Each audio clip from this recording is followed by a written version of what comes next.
মই কোনো সংসদৰ নাম কব খোজা নাই অসমৰ এজন সাংসদে 15 দিন ইছলামাবাদত থকাৰ তথ্য অসম চৰকাৰৰ হাতত আছে ৰাইজৰ চকুৰ পৰা আতৰি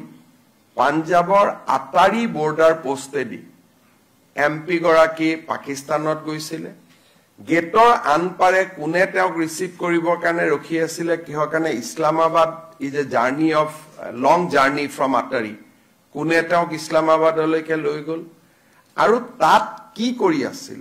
এই বিষয়ে আমি জানিবৰ কাৰণে চেষ্টা কৰি আছো দ্বিতীয়তে সেই সময়ছোৱাতে তেখেতে নেপাললৈ গৈছিল আৰু সেই সময়ত নেপাল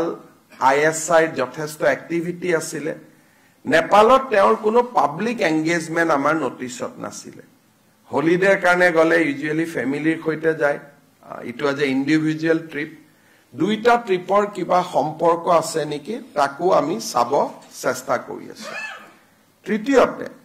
তেখেতৰ পত্নী পাকিস্তানত কাম কৰিছিল তেখেত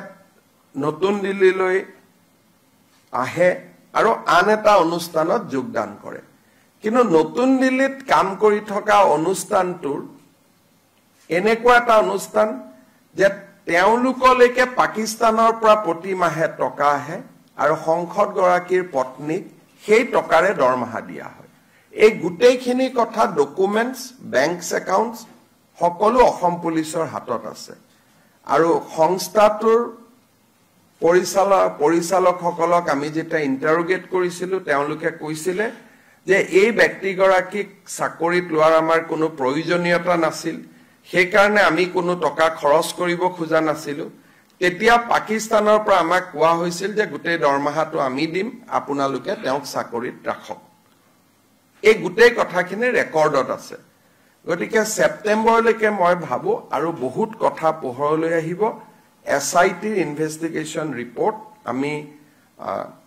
সদনৰ সন্মুখতো ৰাখিম সাংবাদিকসকলৰ সন্মুখতো ৰাখিম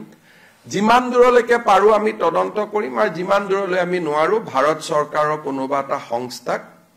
ফাৰ্ডাৰ তদন্তৰ আমি দায়িত্ব হয়তো দিবলগীয়া হ'ব পাৰে মই ক্ষেত্ৰতে কোনে তেওঁ নিজেই তেওঁ ৰাজনীতি কৰা মানুহ তেওঁক কোনে সহায় কৰিব এটা পাকিস্তানৰ কোনোবা ৰাজনীতিবিদে সহায় কৰিছিল নাই কৰা সেইটোতো মেটাৰ অফ ইনভেষ্টিগেশ্যন আৰু মই জানো মই নিশ্চিত যে কংগ্ৰেছ দলকো তেওঁ এই গোটেই কথাটো জনোৱা নাই